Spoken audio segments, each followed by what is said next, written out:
I found out my half-sister slept with my fiancée the night before our wedding at our rehearsal dinner, and they both thought I'd still go through with it. Because I already paid for everything. I used to think I was one of the lucky ones. I'm 31. I work in digital marketing, mostly brand strategy for mid-sized companies that want to look bigger than they are. It's a decent gig. Pays the bills, lets me work from home half the time, and even paid for a small 2-bedroom townhouse just outside of Nashville. Life wasn't glamorous, but it was comfortable. Predictable. I like that. And for a while, I thought I'd finally found the right person to share it with. Casey. 29, brilliant, funny in a dry, sarcastic way that could make a stranger laugh in line at Walgreens. She was the kind of beautiful that didn't need effort, woke up glowing, walked into rooms like she owned the air, and somehow never came across like she was trying. We met at a Halloween party 3 years ago. She was dressed as a vampire with a fake blood trail down her neck, and I was wearing a last-minute cowboy hat that didn't match anything else I had on. I bumped into her by the drink table, spilled rum and coke on her boots, and she looked at me with this half-smirk and said, "You just ruined your future wife's shoes." She wasn't wrong. Or maybe she was, depending on how you look at it. The first year with Casey felt like a movie montage. Brunches, weekend road trips, inside jokes that turned into dumb traditions like hiding rubber ducks around the apartment just to freak each other out. We were different in some ways, sure, but we made each other better. That's what I used to think, at least. Eventually, I proposed on a freezing night in December under the lights at Cheekwood Gardens. She said yes, cried a little, posted it to Instagram before I could even catch my breath. I thought it was the start of something real. Permanent. Enter my half-sister, Tessa. Tessa is 24. We share a mom, but not much else. She's the child of my mother's second marriage, which lasted about as long as a carton of milk. Tessa was raised mostly in chaos, passed around between relatives, schools, cities. She's one of those people who looks like they've always got a secret and never feel bad for keeping it. Pretty in a reckless way. The type of person who thinks rules are just suggestions for other people. We weren't close growing up. Not because we didn't want to be, but because we just weren't raised in the same world. I got the structured childhood with chore charts and soccer games. She got instability and teenage years spent dodging consequences. When she moved back to Nashville last year, I tried to be the older brother. I figured she deserved a second chance. Everyone does, right? She was crashing with some friends but needed a more stable place, and Casey, God, she suggested it. Said we had the space. Said maybe it'd help her get back on her feet. So we let her move in. That was the beginning of the end. I just didn't know it yet. At first, it felt manageable. Tessa was messy, sure. Loud, inconsiderate, always disappearing for days at a time and then returning with some dramatic story about why her phone died or why she lost another job. But I kept telling myself, she's family. She'll figure it out. Casey would roll her eyes sometimes, but she never complained. She even started inviting Tessa to help with the wedding planning. They went shopping together, had wine nights on the couch, laughed at private jokes that didn't include me. I thought they were bonding. I actually thought it was sweet. Looking back now, I feel stupid. The wedding was shaping up to be this picture-perfect thing. We booked a barn-style venue out in Franklin with beams, fairy lights, a fire pit for s'mores. It cost a fortune, but I didn't care. I wanted it to be everything Casey had dreamed of. I handled the vendors and the logistics. She picked the colors, the flowers, the vibe. Sage green, eucalyptus, navy accents. It was all very Pinterest-core. I remember standing in the middle of that venue one night during a site visit. Casey was off talking to the planner, and Tessa came up behind me, quiet for once. She handed me a bottle of water, then looked around and said, "You ever feel like you're planning someone else's perfect day and you're just a guest?" I frowned. What's that supposed to mean? She shrugged, sipped her drink. Nothing. Just feels like you're trying too hard to be the good guy in a bad story. Then she walked away. I should have asked more questions. I should have paid attention to the tone in her voice, the way she never really looked me in the eye. But I didn't. I just kept thinking about the wedding, about the to-do list, about getting through the rehearsal dinner without a hitch. What I didn't know was that the rehearsal dinner wasn't just a celebration of our last night as an engaged couple. It was the night I'd lose both of them. The rehearsal dinner was held at this cozy farm-to-table place about 20 minutes from the venue. Rustic, intimate, dim lighting, wood-paneled walls, and a string quartet in the corner that Casey insisted on because it made things feel elevated. I didn't care much about elevated. I just wanted everyone to have a good time and make it through the night without any drama. We invited about 30 people. Just close friends, wedding party, immediate family. The real reception would be tomorrow. This was supposed to be the warm-up. A few toasts, a few laughs, a few photos in front of the flower arch Casey made by hand over a dozen wine-fueled nights. Tessa showed up late, of course. She walked in wearing a deep red dress that turned a few heads, including Casey's. She gave her a look, something between "you look amazing" and "did you really have to wear that?"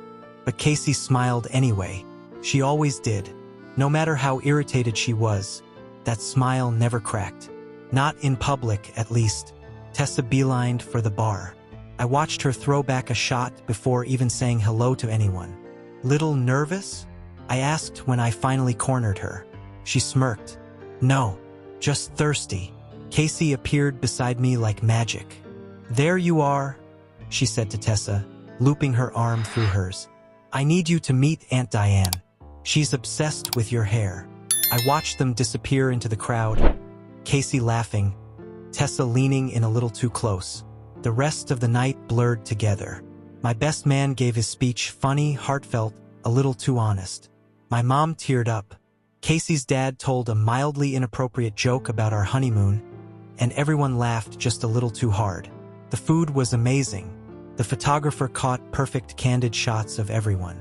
Casey looked radiant. People kept nudging me, whispering how lucky I was, and I believed them, at least until later that night. I was saying goodbye to one of my cousins outside the restaurant when I realized my phone was missing. I figured I left it on the table, so I went back inside to grab it. That's when I saw them, Casey and Tessa. Not in the dining room, not near the guests. In the hallway near the restrooms. Close, too close. Tessa was leaning against the wall, her arms crossed, but there was something in her posture. Something electric. Casey was in front of her, one hand on the wall just above her shoulder. They were whispering, smiling. It wasn't the kind of smile you give your fiancé's sister. It wasn't innocent. I froze. I watched from behind a decorative divider, completely still, like if I didn't move, the moment wouldn't count. Then I saw it. A kiss. It wasn't long. It wasn't passionate. But it was enough. It was real. I took a step back, heart pounding, and knocked over a decorative lantern. It hit the floor with a metallic clang that echoed like a gunshot in my chest. They turned. Their eyes met mine. And in that exact second, I saw it on their faces, not guilt, not even surprise, just annoyance. Casey didn't say anything. Tessa looked right at me and said, like it was nothing, "You shouldn't sneak around like that. Makes you look paranoid." I couldn't speak, couldn't move. I just stared at them, at the woman I was supposed to marry in less than 18 hours, and the sister I let into my home, my life, my trust. Casey finally walked toward me, calmly, like I was the one who needed comforting. She touched my arm gently. "This isn't what you think," she said. I wanted to laugh, but my mouth wouldn't move. "You've been under so much stress," she continued, voice soft, practiced. "Let's talk at home, okay? Not here. Not tonight." Tessa stayed behind, arms still crossed, still smirking like she had nothing to lose. I didn't sleep that night. I sat in the living room, suit jacket still on, tie loosened, hands shaking. I kept waiting for Casey to come clean, to cry, to beg, to say something. But when she got home, she walked in like nothing had happened. No apologies, no breakdowns, just silence. She sat across from me, calm as ever, and said, "Look, it happened, but it didn't mean anything." I couldn't believe the words leaving her mouth. She went on, "You've already paid for everything. The venue, the vendors, the flowers, the cake, the band, the open bar. People have flown in. It's too late to call it off." Then, with terrifying clarity, she added, "We can still do this. Just get through tomorrow. Everyone will be happy. We can figure out the rest after. I swear to God." She said it like she was offering me a business deal, like betrayal was just a hiccup, like a wedding was worth more than the truth. I didn't answer her right away. Couldn't. I just sat there on the couch, staring at her across the room like she was a stranger in my own house, like I was trying to read a new language in her expression, one I never wanted to learn. Casey, my Casey, the girl who used to sing in the shower, who always double-knotted her laces and made little humming sounds when she cooked. The woman I was supposed to marry in 12 hours was now calmly suggesting we go through with it anyway. Smile for the pictures. Kiss at the altar. Lie to 100 people in a dress she picked out months before stabbing me in the back. You're serious? I finally asked. My voice cracked in the middle of it like my throat didn't even believe me. She sighed like she was already bored of this conversation. I am. It's one night. One show. You already paid for everything. You think you're getting those deposits back? I stared at her, waiting for the guilt, waiting for her to fall apart. Cry. Apologize. Tell me it was a mistake or that Tessa tricked her or something. But she didn't. She just looked at me like I was being irrational for not wanting to marry a woman who slept with my sister the night before the ceremony. People would understand, I said. If we called it off, they'd understand. She shook her head. No, they wouldn't. Your mom would hate me. Your boss is flying in from Chicago. My aunt already took time off work. The catering's done. The venue is set. The photographer's booked. What do you think people will say when we cancel the morning of? I laughed loud, bitter, dry. I don't care what they say. I care that you cheated on me. With Tessa. The name burned on my tongue. It felt wrong even saying it. It tasted like metal. Like shame. She stood then, slowly adjusting the sleeves of her sweater. You can be angry. You can throw a fit. But at the end of the day, we either walk down that aisle or waste everything. It's your call. And then she went to bed. Just like that. Left me sitting there, stunned, betrayed, and very, very awake. I didn't follow her. I didn't sleep. Instead, I sat in the dark with our wedding binder in front of me. Every page filled with planning notes, fabric swatches, printed emails, and budget breakdowns. I flipped through it slowly, page by page, until I reached the last tab. The guest list. 92 confirmed guests. 7 vendors. 1 fake fairy tale. By the time the sun came up, I had made my decision. I wasn't going to cause a scene.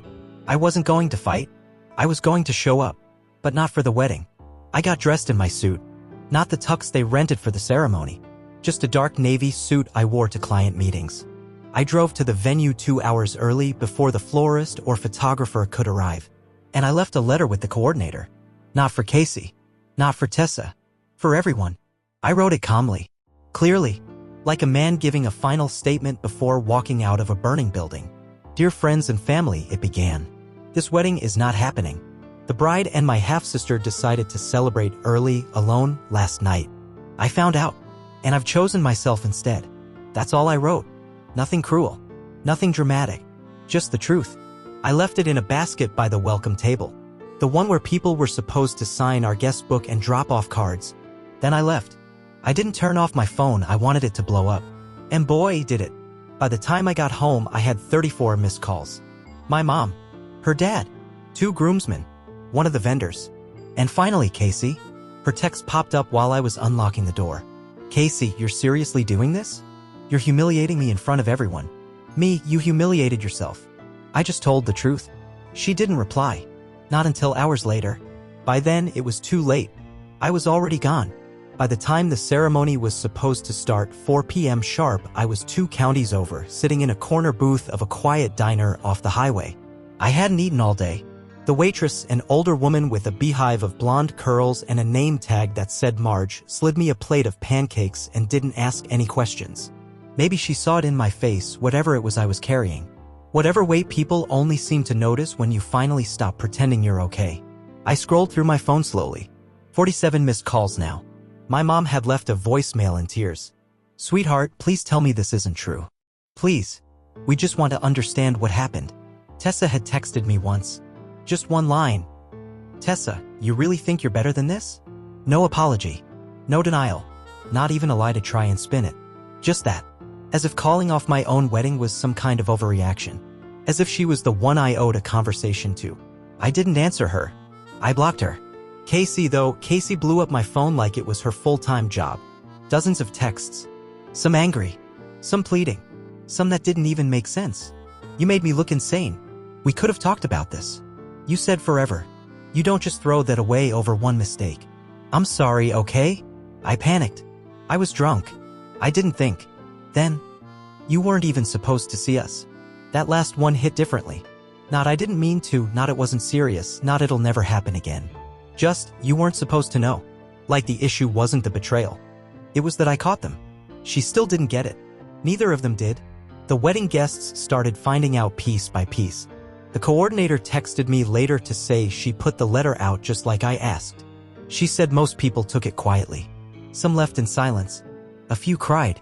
One woman, Casey's aunt, I think, apparently threw her wine glass against the floor and shouted, "I knew that girl was poison." I wish I'd seen that. Casey's parents, apparently, were mortified. Tried to do damage control. Claimed there had been a misunderstanding. That something came up. But word travels fast when emotions are involved. By 6 p.m., the truth had made it to Facebook. Someone uploaded a photo of the empty ceremony setup. Chairs still in neat rows. Flower petals already wilting in the Tennessee heat. And in the caption, "No wedding." Turns out the bride and her future sister-in-law were closer than anyone knew. The comments were a mess. Some were in disbelief.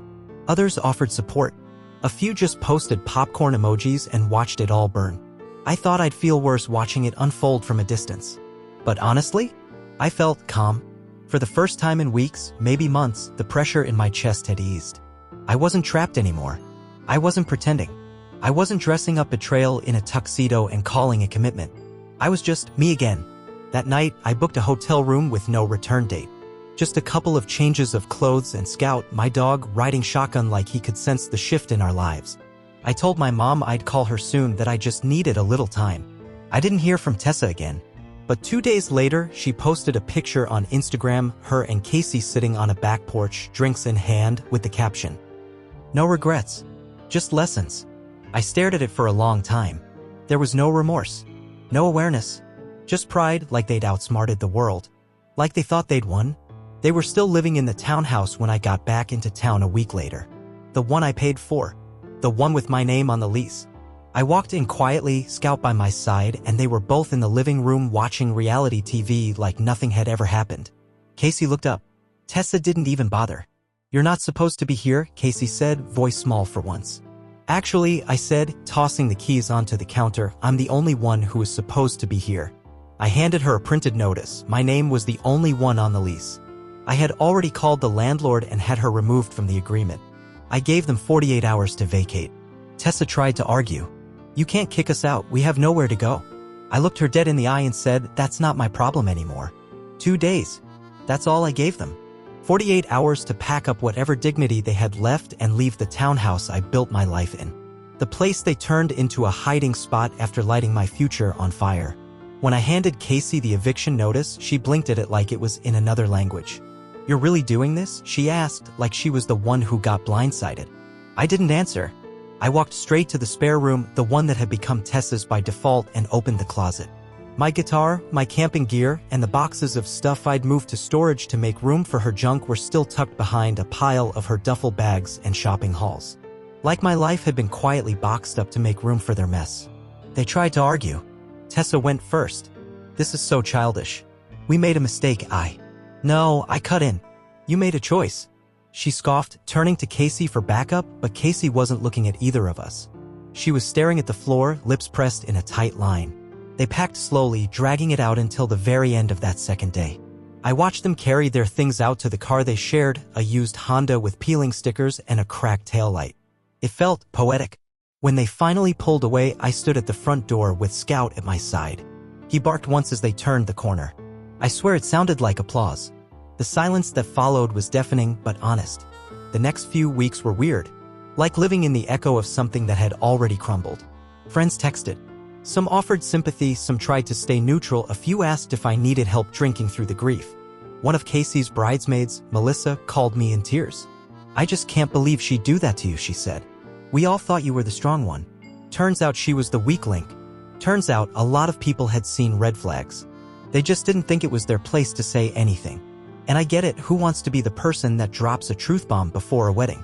But the messages kept coming. One from a cousin, "Heard about what happened. You deserve better." Another from a college buddy, "Honestly, it's kind of legendary that you left a letter. Respect." Even my mom, who'd spent the first 2 days crying, eventually called to say, "I'm proud of you. I know it doesn't feel like it now, but you did the right thing." She was right. But the real shift came when Casey messaged me again. It was 3 weeks later. I was back at work, trying to focus, pretending my life wasn't a headline in everyone's group chats. when I saw her name pop up on my phone. Casey, can we talk? Please. I didn't answer. An hour later, another one. Casey, I moved into my sister's place. It's temporary. I'm trying to figure things out. Still, I said nothing. Then came the final one. Casey, I messed up. I know that now. I thought I could live with it, but I can't. Not without you. I sat there staring at those words like they were made of poison and honey. And then, I deleted them. Because here's the thing no one tells you about betrayal. It rewires you. It rearranges the blueprint of your love, your trust, your patience. It makes you realize how much you've been offering pieces of yourself to people who never earned them. Tessa tried too. A week after Casey, she sent me a voice note. I didn't listen, just forwarded it to a folder labeled Never Again and went back to my coffee. But I wasn't angry anymore. Not really. I was free. The wedding payments? Non-refundable, sure. But I didn't see them as wasted anymore. I saw them as tuition, the price I paid to learn who people really were. I took the honeymoon trip by myself. Rented the Airbnb we'd reserved in the Blue Ridge Mountains. Packed my sketchbook, my camera, and a stack of books I never had time to read when I was too busy playing fiancé and fixer. I sat by the fire pit one night, watching embers float into the sky, and realized something strange. I wasn't broken, not bitter, not even numb, just rebuilding, brick by brick. The last text I got from Casey came a month later. No punctuation, no emoji, just 3 words. Do you hate me? I stared at it for a long time. Then I typed, no, but I don't see you anymore. Not in my future, not in my past, just gone. I hit send, then blocked her for the last time. It's been 6 months. Half a year since I walked away from the wedding, from the lie, from the life I almost let myself settle into. The silence doesn't scare me anymore. The weekends alone aren't lonely, they're peaceful. Scout and I have a routine now. Sunday hikes, late-night drives with the windows down, sleeping in without apology. I'm learning how to be someone who doesn't flinch at the quiet. And then, just as things start to really feel steady again, the phone rings. Not a number I recognize, just a local area code. I almost let it go to voicemail, but something in my chest tells me to pick up. Hello. There's a pause. Then a voice I hadn't heard in months. Tessa. Hey, she says, small and unsure. The opposite of the girl who once said I was being paranoid for catching her with my fiancé in a hallway. I don't say anything. She clears her throat.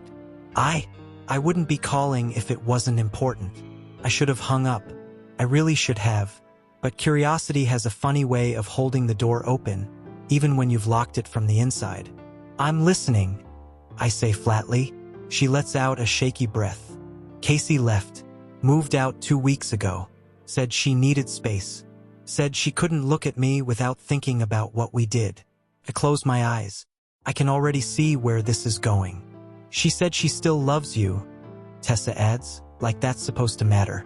She doesn't, I say, calm as a still lake.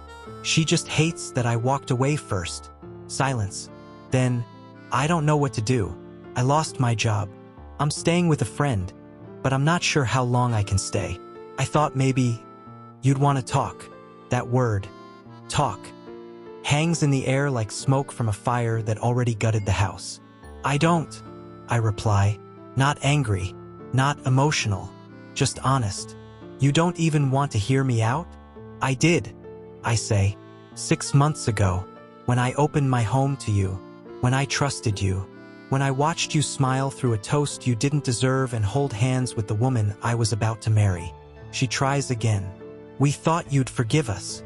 I know, and that's what stings most, isn't it? They counted on me being the nice guy, the reliable one, the one who wouldn't walk away because it was too inconvenient, because money was already spent, because people were already watching. They never thought I'd actually leave. They thought I'd fold like I always did. Tessa's voice breaks a little. I messed up. Yeah, I say quietly. You did. She waits, maybe hoping I'll soften. Offer her a lifeline. Say something kind. But I don't. Instead, I say the one thing I've been waiting to feel all this time. I forgive you. is not a performance, not a manipulation, just the truth. I forgive her for what she did, but that doesn't mean I'm opening the door again. Take care of yourself, Tessa. I say, goodbye. I hang up, and for the first time since that night, I feel clean. Lighter. Like whatever piece of them I had been carrying around, out of grief, out of confusion, out of habit, is finally gone. Later that night, I find myself back at the venue. I park outside the old barn, now hosting some other couple's dream. I watch a photographer take pictures of a bride in a flowing ivory dress, her veil dancing in the wind. There's music drifting through the trees. Laughter. Joy. It's strange how close happiness can be to devastation. Same chairs. Same lights. Same altar. Different story. And I realize I'm not angry anymore. Not at Tessa. Not at Casey. Not even at myself. Because sometimes the best thing you can do for your heart is let it break so it can rebuild in the shape of someone stronger. Someone wiser. Someone who doesn't beg to be chosen. Someone who chooses himself. The next morning, I donate what's left of the wedding decor to a community center. They're planning a charity ball and are thrilled to have the candles, the linens, the floral stands. A teenage volunteer asks why I'm giving it all away. Because someone else will use it better than I ever could, I say with a smile. She nods and says, that's cool. Most people would have just burned it. I laugh. Trust me, I thought about it. I walk out into the sun, Scout tugging on the leash, tail wagging like the world just started over. And maybe it did. Because in the end, they thought I'd still marry her. They thought I'd swallow my pride, bury the truth, and smile for the camera. But they were wrong. I'm not the man who waited. I'm the one who walked away and never looked back.